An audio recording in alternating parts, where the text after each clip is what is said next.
All right. So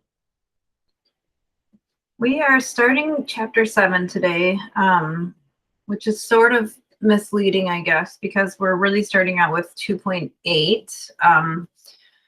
Chapter 7 is all about conic sections, which are basically just pieces of a cone.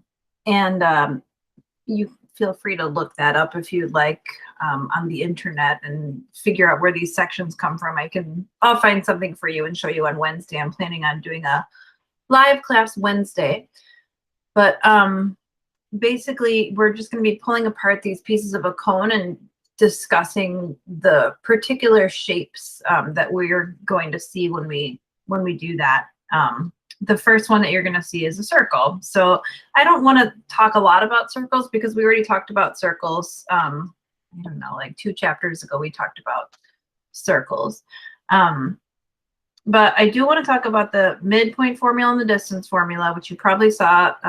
You've, I'm sure, seen before. If you took Math 98, you saw that.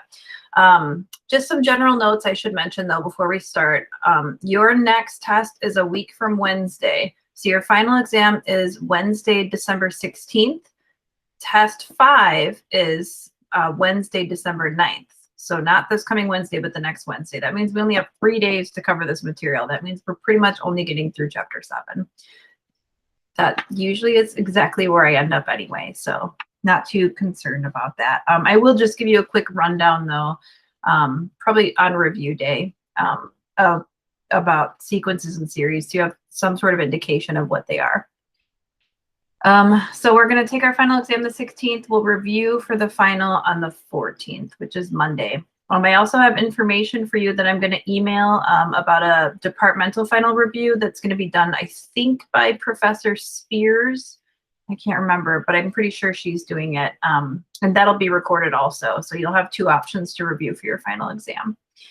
But for today, let's talk a little bit about circles, the midpoint distance formulas. As far as circles are concerned, I really just mostly want to focus on how to take your general form equation and turn it into a standard form equation, because we're going to have to do that for all of our conic sections. And then kind of move on to ellipses. So the first thing we're going to talk about here is the distance formula. The distance between any 2 points is given by the square root of x sub 2 minus x sub 1 quantity squared plus y sub 2 minus y sub 1 quantity squared. If you're thinking about this using the Pythagorean theorem, that's basically where this comes from. You've got a point x sub 1, y sub 1, and you've got another point up here, call it x sub 2, y sub 2. It doesn't matter where it is, but if you're trying to find the distance between these 2 points, you're basically just looking at a situation where you're using the Pythagorean theorem. So you're taking the difference of the x distance squared plus the difference of the y distance squared and taking the square root. So kind of akin to what you would have seen here. So same idea. This is obviously not something you're gonna have to memorize because you're gonna have your notes with you on your test. My guess is you're gonna use it enough in your life that whenever you need to use it a lot, you'll know it. But so that's the distance formula. The midpoint formula, you're just taking the average of the x coordinates and the average of the y coordinates and just making a midpoint. So this is an ordered pair, whereas the distance is a number.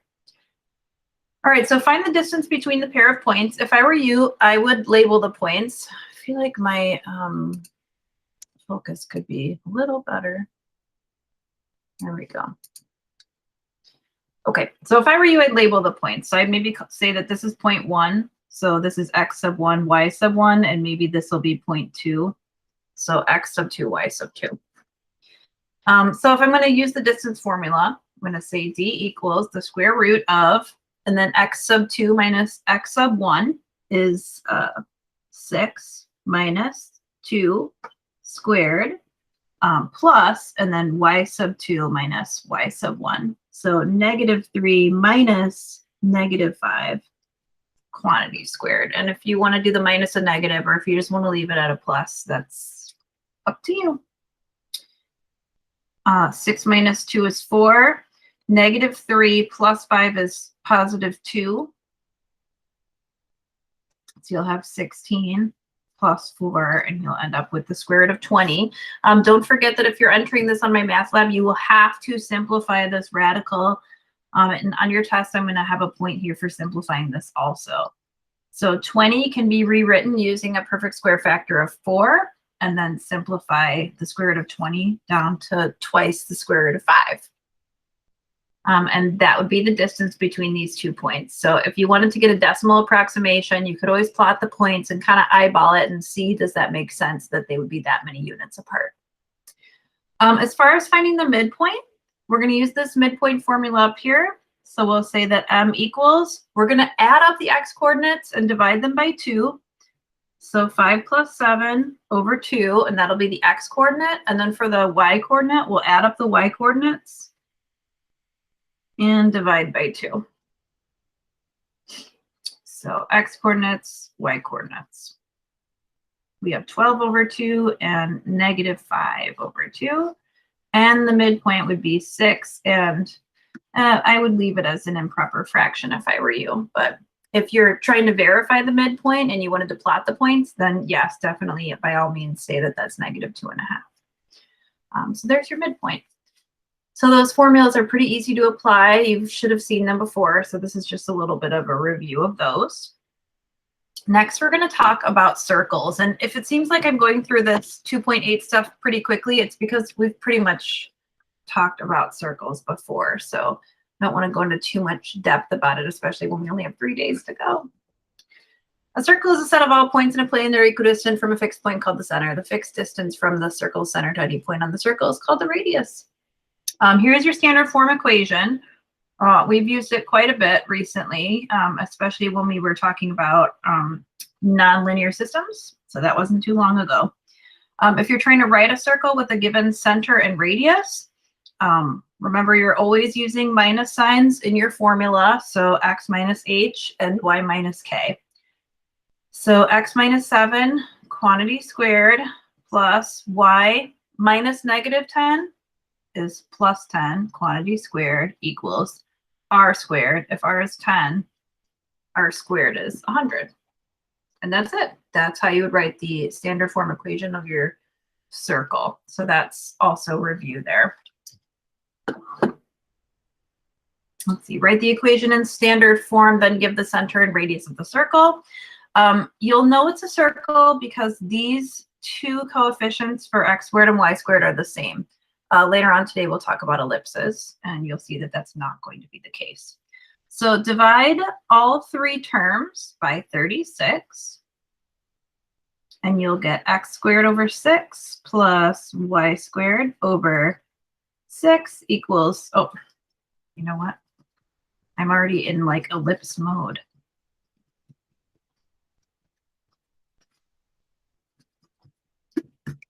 Ay. I did this backwards, sorry. Divide by 6, circles, not ellipses. Okay. X squared plus y squared equals 6. The goal here for a circle is you want to make sure that the coefficients for x squared and y squared are 1, whether it's centered at 0 or not. So in this case, we would say that the center is 0, 0. And the radius, well, if r squared is 6, then the radius has to be the square root of 6. And that's how you get your center and radius for your circle.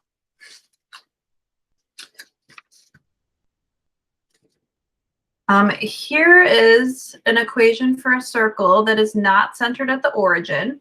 So we'll find, again, the center and the radius. H would be 8 because remember that H is whatever follows the minus sign.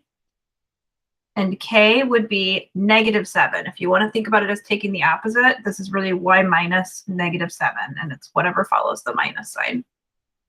And then the radius is just the square root of r squared, which is 8. So that's how we find the center and radius of a circle where the equation is written in standard form. We talked about graphing equations for circles. It's helpful to write out the center and the radius before you do. You don't have to. Your center is going to be at 1, 3, and your radius is 6, the square root of 36. So in order to graph your circle, you're going to go up to 1, 3 to get to your center. So 1, 3, and then you're going to make a radius of 6. So you're going to go out 6 in all directions. 1, 2, 3. 1, 2, 3. Oh, just go to 7. And 3 plus 6 is 9. And 1 minus 6 is -5. And then just try to connect these so that they look circular. Do the best you can. Not the end of the world. Okay, that's how you graph a circle with your equation in standard form. Okay, so the new piece that we're adding to this, well, it's not completely new because we talked about how to complete the square back in chapter 1, and I said that we were going to have to do it again, and here we are. We're going to complete the square to write equations in standard form. So we're going to take this and make it look more like this. So this is standard form. It was given to you on the previous page. Yes, here it is, the standard form equation of a circle. This is what we're going for. Usually this form that's given right here is called general form. Some books have different names for these. All right, so what we're going to do is we're going to complete the square. So I like to get all the variables together, the like variables together. So start out getting the x's together and the y's together. So just kind of switching the order around for your equation. Make sure that the signs stay the same. And then moving the constants to the other side. So we already had the 4 on this side, and we'll subtract the 37 also. All right, now what we're going to do is we're going to complete the square in both of these variables. So I'm going to think about what would make this become a perfect square trinomial. So remember, in order to do this, you're taking half of the middle term's coefficient and squaring it. So half of 2 is 1, 1 squared is 1. So you're rewriting this as x squared minus 2x plus 1. Now remember, what you do to one side of the equation, you have to do to the other side of the equation. So when we add in these pieces that we're going to add on the left, we need to also add them on the right. Now, when we did this in 1.5, we might have been adding them to one side, kind of depending on what we were doing. When we were talking about graphing quadratics, we kind of kept it on one side. But when we were solving quadratic equations by completing the square, we worked on both sides. And that's what we're doing now. So 4 minus 37 is negative 33. And the quantities that we're going to add are 1 and half of 12 is 6. 6 squared is 36. So that's key. Once you have this done, you're going to go back and complete the square. So remember, in order to complete the square, you keep the variable to the first power, keep the sign that's in front of that middle term, and then half of the middle term's coefficient, and square the quantity. So remember, if you FOILed this back out again, you'll end up back here to x squared minus 2x plus 1. Do the same thing with your second variable. So keep the variable to the first power, keep the sign that comes in front of that second term, and then take half of the middle term's coefficient and square the quantity. So again, if you were to FOIL out y minus 6 times y minus 6, you'd end up with y squared minus 12y plus 36. On the right-hand side, now you have negative 33 plus 37, which is 4. Usually this will work out nicely, not all the time. So this is a very nice circle here where the radius is just going to be 2 because the radius squared is 4. And the center is going to be at 1, 6. So here's your standard form for the circle, and then you have your center and your radius. Let's do another one of those. Complete the square, write the equation in standard form, graph the equation. So remember, we're going to group the variables that go together. So I'm going to keep the x's together. So I have x squared minus 10x, and then plus y squared minus 12y. And then I'm going to move the constant over to the other side. So equals negative 52. Make sure all of your signs are correct. You don't want to change those. Okay, now we're going to complete the square. Half of 10 is 5. 5 squared is 25. So that's going to get added on both sides. And again, half of 12 is 6. 6 squared is 36. So we're going to add another 36 in there. So we have negative 52 plus 25 plus 36. And we'll simplify on the right and we'll complete the square on the left.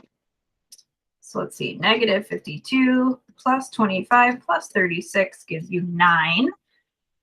9's a perfect square, so right off the bat, that's good. Doesn't have to be. Sometimes you'll get values that are not a perfect square, but usually you'll have nice values. To complete the square, we're keeping the variable to the first power and then taking half of the middle term's coefficient, keeping the sign that comes in front of that linear term. So now you have a circle with a center of 5, 6 and a radius of 3. And then again, to graph this, you're going up to your center at 5, 6 and then a radius of 3.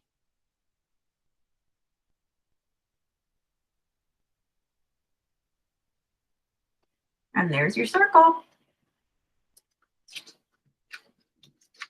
And of course, feel free to pause this if you need a second to catch up.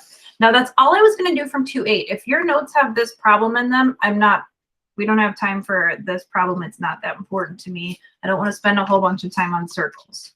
I do want to talk about ellipses. Okay, also known as ovals to some students out there. Ellipses. All right, so the definition of an ellipse. An ellipse is the set of all points, P, in a plane, the sum of whose distances from two fixed points, f sub 1 and f sub 2, is constant. So unlike a circle where you have just the distance around one fixed point, for an ellipse, you've got these two fixed points. The two fixed points are called foci, not foci. They're foci. It's the plural of focus. So it's kind of like you can have a vertex or you can have vertices. Same idea. So you can't have focuses and you can't have one foci. You can have a plural number of foci or you can have one focus. The midpoint of the segment connecting the foci is the center of the ellipse. So here's what it looks like. If you're wondering how the foci work into this here, you can kind of see how that changes in relation to P. And you've got these focus points that are going to be closer to the edge depending on how flattened out your ellipse is. So if your ellipse is more circular, then your foci are going to be a little bit closer together, a little bit closer to the center of the ellipse. But if your foci are really close to the vertices of the ellipse, which we'll talk about in a minute, then your ellipse is going to be more elongated. Here's your center. Your major axis is just the longer axis. It's similar to a diameter, except it is not a circle, so we cannot have a diameter. But the major axis just runs through the longest length in your ellipse. The minor axis runs through the shortest length from one end to the other. And you can have ellipses that are oriented in, well, many ways, but in this class, we're not going to talk about ellipses that are oriented diagonally. Some classes do discuss that. We don't discuss it here. So we're going to talk about vertical ellipses and horizontal ellipses. So with a horizontal ellipse, you're going to have a horizontal major axis and a vertical minor axis. So the ellipse can be elongated in any direction. The line through the foci intersects the ellipse at 2 points called the vertices. And if similar to matrices, if you have more than one matrix, you have matrices. If you have more than one vertex, you have vertices. So it's the singular is vertex. So the vertices are these pieces along the ends of your major axes. The line segment that joins the vertices is the major axis. The midpoint of the major axis is the center of the ellipse. The line segment whose endpoints are on the ellipse and that is perpendicular to the major axis at the center is called the minor axis of the ellipse. So we are going to focus first on graphing ellipses that are centered at the origin, and then we'll talk about how that's going to change when we move the center of the ellipse. All right, so the standard form equation of an ellipse with center at the origin and major and minor axes of lengths 2a and 2b, where a and b are positive, and a squared is greater than b squared, is if it's oriented horizontally, your equation is going to be x squared over a squared plus y squared over b squared equals 1. If your ellipse is oriented vertically, then your equation is going to be x squared over b squared plus y squared over a squared equals 1. So whichever one of these variables goes with a, that's how you'll know how your ellipse is oriented, because a squared is larger than b squared. So for the horizontal ellipse, since a squared is larger than b squared, in this case, the a squared was paired with the x squared in the same fraction. You're thinking x, you're thinking horizontal. In this case, just whichever variable has the larger denominator, that's the way your ellipse is going to be oriented. So same idea here. A squared is always larger than b squared all the time with ellipses. So the a squared is in the same fraction with the y squared. That's how you know your ellipse is going to be vertical. And that's not going to change regardless of the center of your ellipse. That's always going to be the case with your ellipse. These points over here that are determined by C, these are your focus points. A lot of times you'll be asked for the equations for them, or I'm sorry, the coordinates for them, but you're not going to be asked to graph them. Just you'll be asked for the coordinates. So your vertex points for your horizontal ellipse are going to lie at negative a0 and a0. And then for the vertical ellipse, they're going to lie at negative, or I'm sorry, 0a and 0, negative a, because in this case, you're lying along the y-axis. And then you have these other endpoints for your ellipse that will be along this minor axis, depending on which way you're oriented, but they're always going to be controlled by B. The vertices are on the major axis, A units from the center.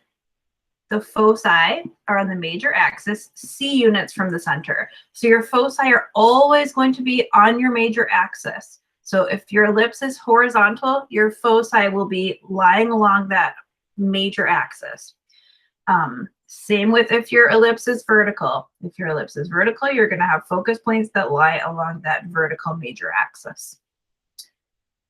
For both equations, b squared equals a squared minus c squared. Equivalently, c squared equals a squared minus b squared. This is going to be really important to you when you're looking for different values within your ellipse. So I'm highlighting mine. This is very important. C squared is a squared minus b squared. That is for ellipses. You're going to find that when we talk about hyperbolas in the next section, that's going to change. So let's start to graph these. I find that students usually do really well with graphing these ellipses. They just catch on to it quickly. Find the vertices, endpoints, and foci. Then we'll graph the ellipse. We'll include the foci on the graph. All right, so first of all, we need to determine how the ellipse is oriented. In this case, we're noticing that the larger denominator is 49, and that's in the same fraction with x. So we know that this is a horizontal ellipse. And notice, by the way, the big difference here between the equations for an ellipse and a circle are that these two values are different. If this was a circle, they would both be the same. And then you'd have values of a and b that are the same. Therefore, you would have a circle, and you wouldn't have these different pieces that were pulling your circle out different directions, creating the ellipse. We have a center at 0, 0.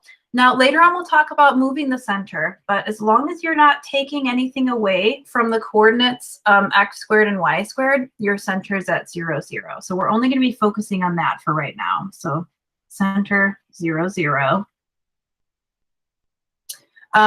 Since we have a horizontally oriented ellipse, we have a, let's say a squared is 49. Which means that a is 7. So a is going to be the square root of 49. This means that your vertex points are going to lie along. We should probably say plus or minus just for ease. They're going to lie along your horizontal major axis at 7 and negative 7. So if you want to go ahead and plot these vertex points, go ahead. It's horizontal, so you're going to go up 7, or I'm sorry, out 7. To the right, and then out 7 to the left. Usually I just label these with V's, but your vertex points are plus or minus 7 and 0. If you just want to list that once, that's fine. That won't always work, but as long as you're centered at the origin, you can do that. You have b squared as 25. That means that b equals plus or minus 5. So these will be the other endpoints if you want to think about endpoints on your minor axis. And those are going to occur at 0 and plus or minus 5. So that means you know where your ellipse is going to bottom out and achieve its maximum point based on this endpoint here. So we're going to go up 5 and down 5. Let's see, find the vertices, endpoints, and foci. C squared. And remember, I'm going to point it back out to you again. We should have highlighted this on the previous page or put a box around it or something. We have c squared equals a squared minus b squared for an ellipse. So we're going to write that down. We have a squared is 49 and b squared is 25. Simplify that, and you get 24. And that means c equals the square root of 24. 24 is 4 times 6. The square root of 4 is 2. So your foci are going to lie, remember, always on your major axis, and your major axis is horizontal in this case. So your foci are going to be at plus or minus 2 root 6 and 0. You don't have to graph them, you just need to label them. So you've got your, I should have said vertices because I used plus or minus.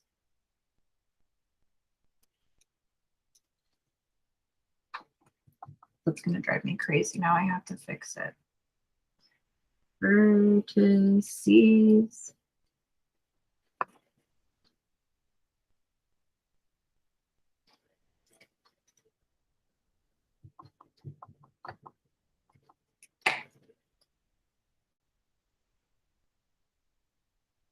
Okay, much better. All right, so now graph the ellipse. We're pretty much done. We already put the endpoints on there and the vertices. Oh, I said include the foci on the graph. Who cares? Just make sure you give me the coordinates. And your ellipse, just do the best you can. It's not really supposed to look footballish because I guess I think of footballish as having sharper corners. Every time I try to fix this, it ends up looking worse. Something like that. As long as your information is there, do the best you can. I don't expect you to be artists. Some of you are artists and you're going to do an awesome job. All right, so that's our ellipse. Double check when you get done. Just make sure, okay, right, we got the larger number that goes with the x. It's horizontal. Awesome, we're good to go. We have a different situation with number 2. In this case, we have the larger denominator going with y. So this means that we're going to have a vertical ellipse. We still have a center at 0, 0 because we're not taking anything away from x and y. So we don't need to worry about that. But we have a squared in this case. Remember, a squared is always larger than b squared. So a squared is going to be 25 in this case. A is 5. And b squared is 9, which means b is 3. Okay. Since I know that our ellipse is going to be vertical, I know that my vertices are always going to be controlled by A, but if they're vertical, they're going to lie along the y-axis. So my vertices are going to be at 0 plus or minus 5. And my endpoints for the minor axis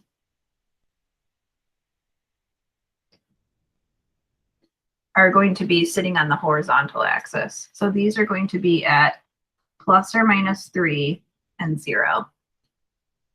So let's see, go up to 5, down to negative 5, out to 3, and then left to negative 3. All you need to graph your ellipse are these 4 points. We still do need to find the foci. C squared is a squared minus b squared, which in this case is 16. So C is going to be equal to 4. So we would say that the foci, remember, they always lie along the major axis, and our major axis is vertical. So our foci are going to be at 0 and then plus or minus 4. You also want to double check, make sure that your foci lie within the ellipse. So if you accidentally had your foci listed as like 0 plus or minus 16, well, they cannot be outside of your ellipse. It's not going to happen. So that cannot be. So just make sure that they lie inside your ellipse. Just think about these little things where you might be able to catch yourself doing something silly. Okay, let's see. This one is not actually written in standard form. In order to be in standard form, I'm going to remind you of this. We saw it on the first page. You saw it in these previous 2 examples. To be in standard form, we must have a 1 on the right-hand side. We don't have that for number 3, but we are going to create that. So I'm just going to take the equation and divide all 3 terms by 36. And then when we simplify, we'll just leave those values in the denominator. And you'll find that, as long as those 2 are factors, they'll just switch. When they move into the denominator, you'll switch the values. So here's your standard form equation. The center, again, is at 0, 0. It must be a vertical ellipse because the larger denominator goes with y. We have a squared then as 9. That means a equals 3. And then b squared is 4, and b equals 2.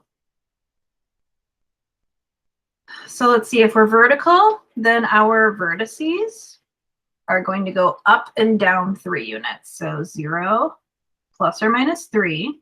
And then the endpoints of your minor axis are going to be 2 out in the other direction. So there's 3, 3, 2, 2. Connect them. So we'll say endpoints are at plus or minus 2, 0.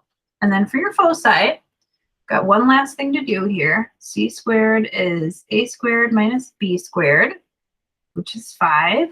And then C is plus or minus the square root of 5. This, of course, will lie on the major axis, which is vertical for us. So the foci are going to be at 0 and plus or minus the square root of 5. Okay, wonderful.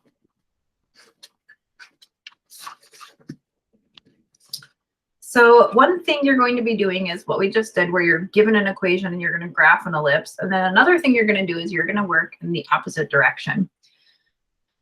So for something like number 4, number 5, you're given the graph of an ellipse and you're supposed to come up with the equation. Now, this is a horizontal ellipse.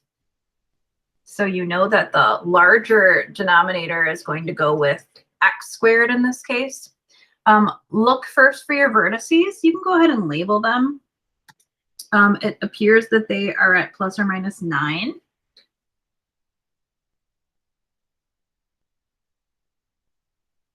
Zero. So that must be the case that a is 9. And if a is 9, then a squared is 81. So you're just sort of going to work your way backwards here. You also have endpoints for the minor axis. These are going to be vertical, and they're located at 0 plus or minus 2. So your endpoints would be at 0 plus or minus 2.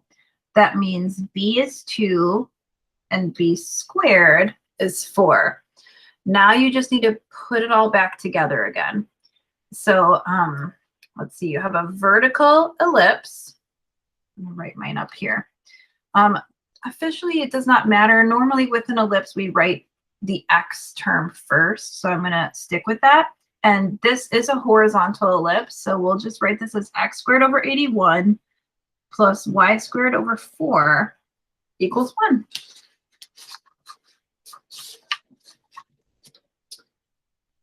And give the location of its foci. Forgot about that. Okay, so to find the foci, c squared is a squared minus b squared is 81 minus 4 is 77. So c is plus or minus the square root of 77.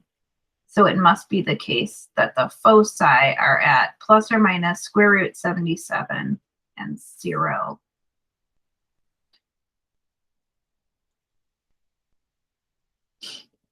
Okay, so we found the standard form for the standard form equation for the ellipse that we were given the graph for, and then we gave the equation, the location of the foci. For number 5, this is a vertical ellipse. Go ahead and look for those vertices. They are at 0 and plus or minus 4.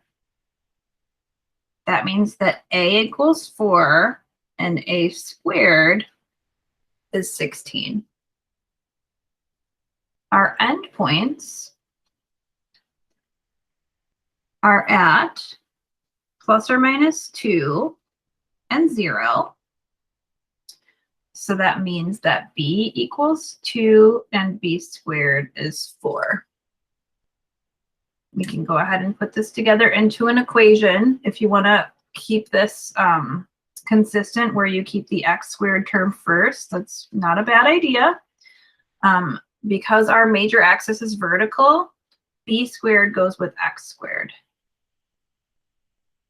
And y squared gets the 16. And then we'll find the equation of the foci. C squared equals a squared minus b squared. C is the square root of 12, which is plus or minus 2 root 3.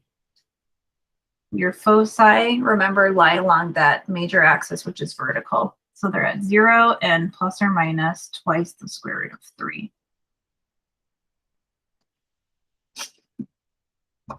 Okay, so that's how you find the equation given a graph. Next, we're going to talk about how to find the standard form equation given specific conditions occurring in the ellipse. So for number 6, you are given the foci and the vertices. You need to figure out the equation. Now, I always suggest that you graph what's given to you. I really think it's going to be immensely helpful in figuring out where everything's supposed to go. So just do a quick sketch. You don't have to do a fancy graph. If the vertices are at -4, 4, and 0, the vertices are always going to lie on the major axis. You don't even have to draw the foci at this point. If you want, go ahead and label them. Those are your foci. Here are your vertices. That means it must be the case that you have a horizontal ellipse. It has to be the case because your vertices lie along a horizontal axis. So because your vertices are at -4, 0, and 4, 0, you know that the value of a has to be 4, which means a squared is 16. Now, in this case, you were not given any information about the endpoints, but you were given information about the foci. So you know that C is 3. Therefore, C squared is 9. You can use the fact that C squared equals A squared minus B squared to solve for B squared. So we have 9 equals 16 minus B squared, which means that B squared is 7. Now you don't have to solve for B because remember, you're just looking for your equation for your ellipse, which always gives B squared and not just B. So to write your equation, remember you're still centered at the origin. You know that because these vertices are equidistant from your y-axis. It is a horizontally oriented ellipse. So a squared goes with x squared. And then you'll have y squared over b squared, which is 7 equals 1. So you don't need c squared for your equation, but you needed it in order to find the value of b in this case, or b squared. We'll do something similar for a case where you have a vertical ellipse, as you're seeing here for number 7. So the vertices are at 0 and plus or minus 7. So there's a vertex. And here's a vertex. And you might be thinking, well, do you really need to graph both of them? I mean, not really, because you kind of know in this case that the center is at the origin. But we're going to be working on problems here in a minute where your center is not going to be sitting at the origin. So in the future, yes, it will be really important to make sure you graph both of them so you can verify where the center of your ellipse is. And your foci, focus points, are going to be right here at 3. So, all right, we have a vertical ellipse. So you know that it's going to be somehow looking like this. If you want to just start out putting the form down, you can just kind of fill it in as you go. Sometimes I suggest doing that. You know that A is 7 because the vertices are always controlled by A. And then A squared is 49. If it's vertical, then the 49 goes with y. And you're just missing b squared now. So remember, we're going to do the same thing here. We're going to use the value of c and c squared and a squared to find b squared. C squared equals a squared minus b squared. C squared is 9. And a squared we said was 49. So that means that b squared has to be 40. And doesn't matter what b is, all you care about is b squared. And you get x squared over 40 plus y squared over 49 equals 1. That's that. So far we've talked about ellipses that are centered at the origin. For number 8, I don't know why this was placed here, and I keep meaning to move it. I don't know if it was like a margin thing and then the box came in. I don't know. We're going to come back to number 8. This is a situation where if you weren't sure, we could graph it, and I can kind of show you that we need to come back to it. The vertices of the major axis are at -2, 10 and -2, 2. So that's kind of how you know, because you don't have zeros in these coordinates like you did up here. So -2, -10, -2, -10, and -2, 2. These are the vertices of the major axis. The endpoints of the minor axis are also given. So we're going to come back to this, and when we do, we're going to talk about where the center would have to be, and then how to use the given information to come up with the equation. Because clearly, if your vertices are this direction, the center of your ellipse has to be right in here. So center's not at 0, 0. So let's talk about what happens in such an instance. Standard forms of equations of ellipses centered at HK. So very similar to what we did for a circle here. You're going to see how these equations really are basically the same idea as for a circle. I'm just kind of borrowing from what we did earlier with the ellipse centered at the origin. X minus h squared over a squared plus y minus k squared over b squared equals 1. Now this will be the case where you have an ellipse and it's centered at HK. Remember that whatever follows the minus signs will be H and K. So if you want to think about it as taking the opposite, that's fine. And the a squared still stays with the x variable. The only difference here is that we're just taking this horizontal ellipse and shifting the center to HK, wherever that may be.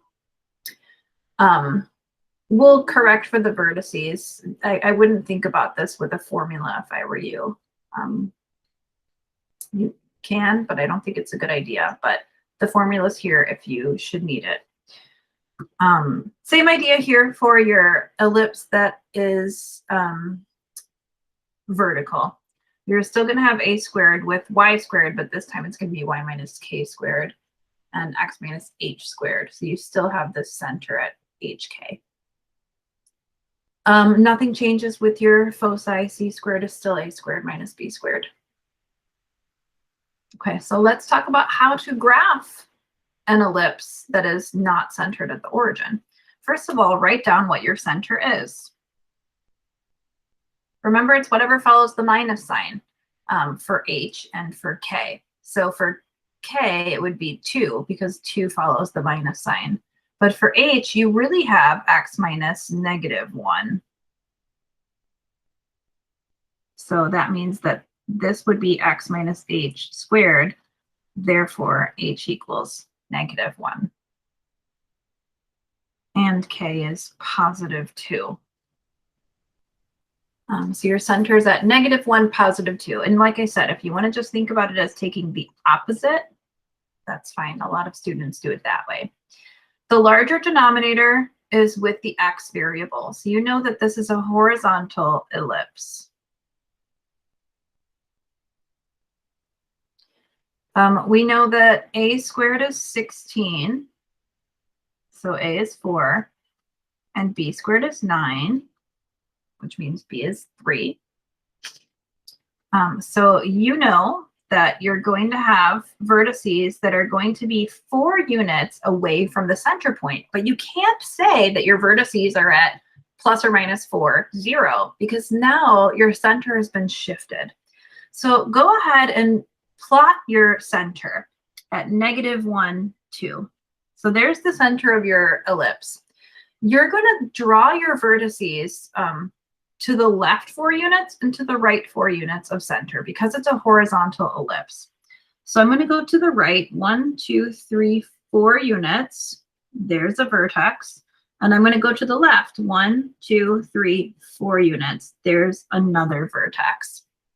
I'm also going to use this value of 3 to get those endpoints for the minor axis. So we're going to go from the center up 3 units and down 3 units. And to graph the ellipse, you're just going to connect these with a nice smooth curve. Do the best you can. Looks like that. Graph the ellipse usually comes with find the foci. So let's do that because I forgot to include the direction. But if you're asked to list out your vertices, which you may very well be asked to do, this time we can't really do a plus or minus. We're going to have to list these as separate points. So one of them will be at 1, 2, 3, 2. And then the other one will be at -5, 2. And then for your foci,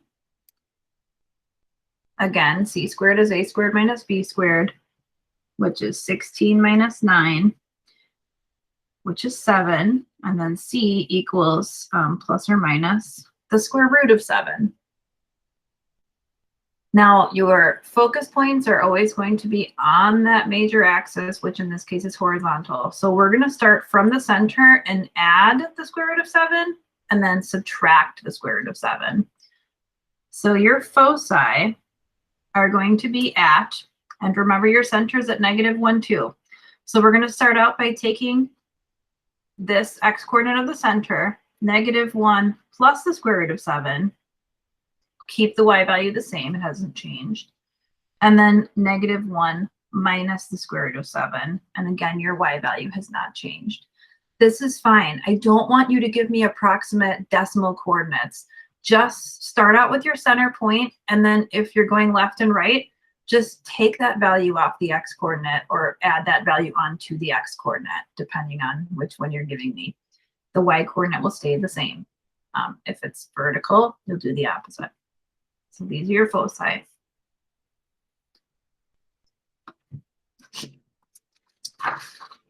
Where am I?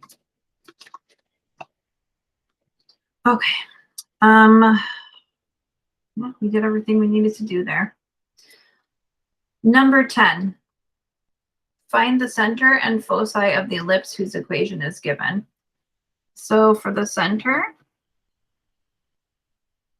we have 3, -3. So x minus 3, x minus h is 3, k is y minus -3, or y plus 3. So k is -3. There's your center. We'll find the foci. So we're going to do that using a squared and b squared. A squared is 36, b squared is 25.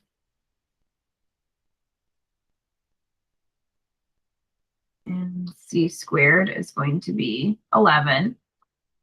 And c is plus or minus the square root of 11.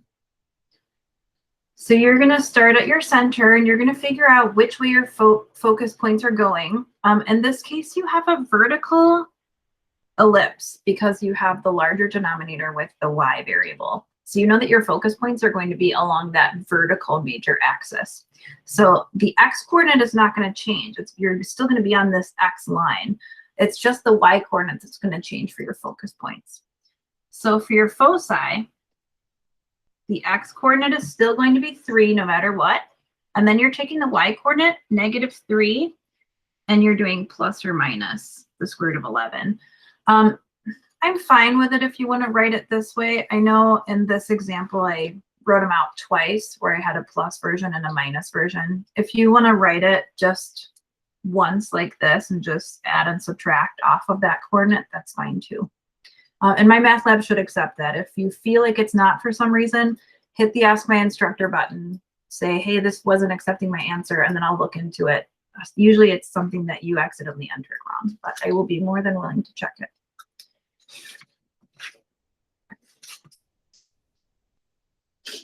Okay, now back to completing the square. So with circles, we talked about completing the square and getting a standard form equation. We're going to do that here for ellipses. Convert the equation to the standard form for an ellipse by completing the square on x and y. So going back to this idea, we're going to keep our variables together. It's going to be very much a similar process, but you're going to find there are some slight differences here. So I'm going to keep the x's together, keep the y's together, and I'm going to move the constant to the other side. I always want to double check and make sure that I didn't accidentally change something in the process. You never know what kind of crazy stuff could happen. Okay, so the big difference here is that you have coefficients on x squared and y squared this time, whereas with the circle, we didn't have that. So we're going to have to account for that when we are completing the square. Now, be careful here. It's a very common thing to want to look at these two x terms and factor out the GCF. Don't do that, because if you factor out a GCF, you're going to factor out 4x, and you don't want to take the x out. You're trying to create a perfect square trinomial. You need both of those powers of x in there. Just take out the coefficient and factor that out. So we have x squared and then minus 4x x. We're going to come back to this in a minute. I just want to write it factored. For your y's, 36 goes into 72 twice. So you have plus 36. Don't take out the y. You have y squared plus 2y. And then equals 92. Now, again, you haven't changed anything. You've just written this in an equivalent form where you've factored out that lead coefficient. Okay, and by the way, the ones that you are going to get in this class are going to be nice like this, where you can factor them out nicely. You're not going to get something like 36 and like 50. It's not going to happen. Okay, now we're going to complete the square. Inside the parentheses, so ignore this value that you factored out. Just focus on what's inside the parentheses. That's what we want to turn into a perfect square trinomial. All right, so half of the middle term's coefficient, so half of 4 is 2, 2 squared is 4. Now, don't forget what we do to one side, we're going to have to do to the other side. So we're going to have to account for that in a minute. Half of 2 is 1. 1 squared is 1.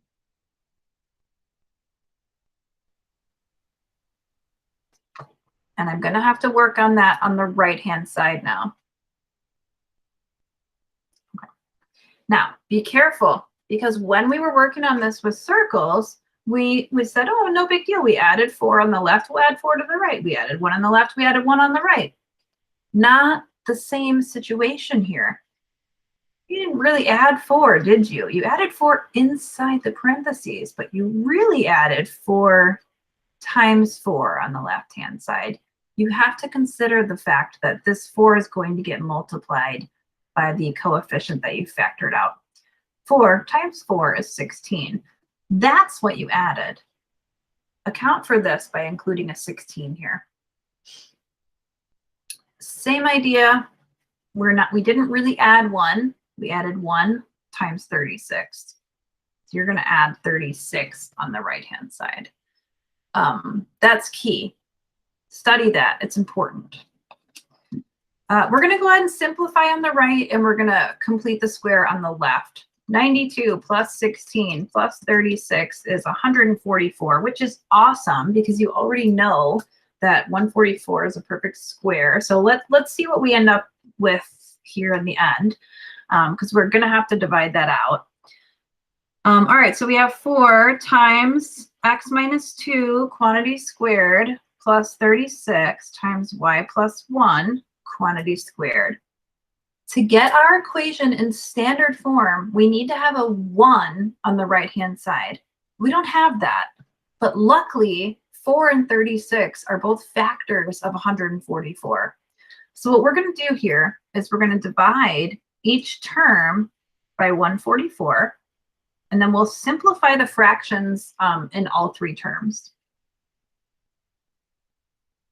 So 4 divided by 144, turn that into a fraction, is 1 over 36. So 4 goes into 144 36 times. So you'll have x minus 2 squared over 36 plus y plus 1 squared over, should be 4, equals 1.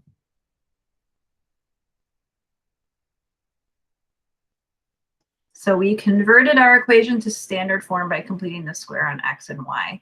So similar to what we did for a circle, a little bit harder, mostly just because of those coefficients that you had on x squared and y squared.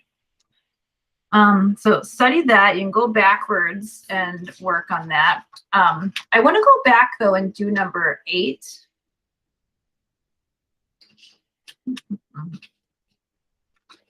Maria said we'd have to come back to it. Now's the time.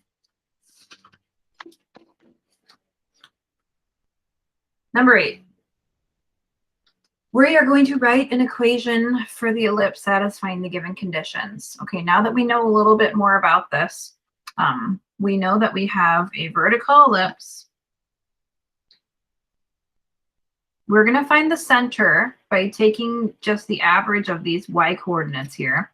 So let's see, we went from -10 to +2. So -10 to +2, that's 12 units. Halfway between these units would be 6, or halfway between these points, you would have 6 units. So -10 plus 6 is -4, or you can always just count them. So the x coordinate is going to stay the same, and then you end up with a y coordinate of the center of -4. So, and just verify that you've got 6 units between the two of those. So 2 minus 6 is -4, and -10 plus 6 is -4. So here's the center of your ellipse. That's important. It's vertical. We said that the distance between the two vertex points was 6. So if that is the case, then we know that a equals 6 and a squared is 36. In this case, you were not given information about the foci, but you were given information about the endpoints of the minor axis. And this is also a place where you would verify that center. The -2 comes from here, and that -4 that we found comes from these 2 points. So your endpoints of your minor axis are -7, -4. So here, and then +3, -4. This point was a little low over here. And then this is vertical.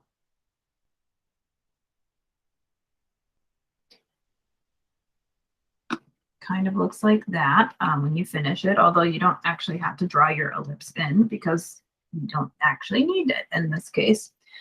For your minor axis,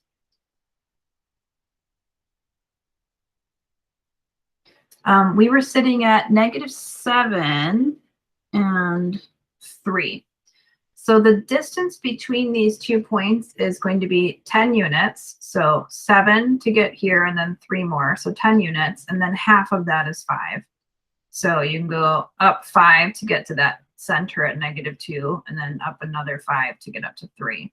So that means that B is 5.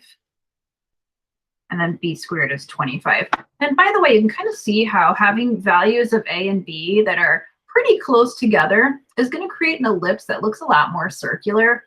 Whereas if you had values of A and B that were really different, then you would end up with an ellipse that's much skinnier and kind of dragged out.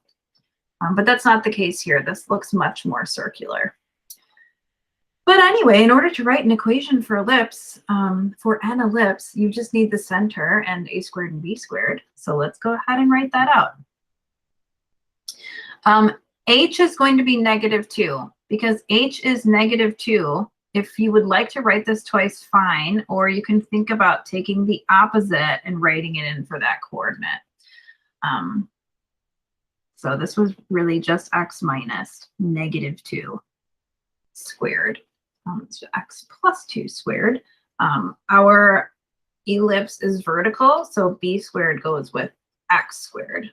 So this is x plus 2 squared over 25 plus y plus 4, again, just taking minus -4 divided by 36 equals 1. What else was I going to do here? I didn't say to do anything else. Okay, so that's number 8. So now you've seen a situation where you have to graph an ellipse where the center is not at the origin. You found the equation for an ellipse where the center is not at the origin, and you found the standard form equation given the general form equation for an ellipse. There wasn't too much more I was going to do with this today. Let's see. Gonna probably stop soon so that you guys have time to work through this on your own. Oh, let's do number 13. We'll do that and then we'll call it a day, I think. Yeah. Let's do 13. You can do 12 on your own. If you want to do 12 and you're really curious about it and you want to send me an email and ask me about it, that is totally fine. I'm more than willing to help you with that. It's probably not something I want to put a whole bunch of focus on right now. Find the solution set for the system by graphing both the system's equations in the same rectangular coordinate system and finding points of intersection. All right, so the first equation represents a circle with a center at the origin and a radius of 4. So 1, 2, 3, 4. I hope I gave you a good enough grid for this. Okay, so there's your circle. Do the best you can, especially since we're going to have to solve this by graphing. All right, now your next equation is an ellipse. If you want to put it in standard form, divide all 3 terms by 64 to get 1 on the right-hand side. So you'll have x squared over 4 plus y squared over 16 equals 1. So you know that your ellipse is vertical. And you know that your vertices, since you're centered at the origin, are going to be at 0, plus or minus 4. Well, that's good.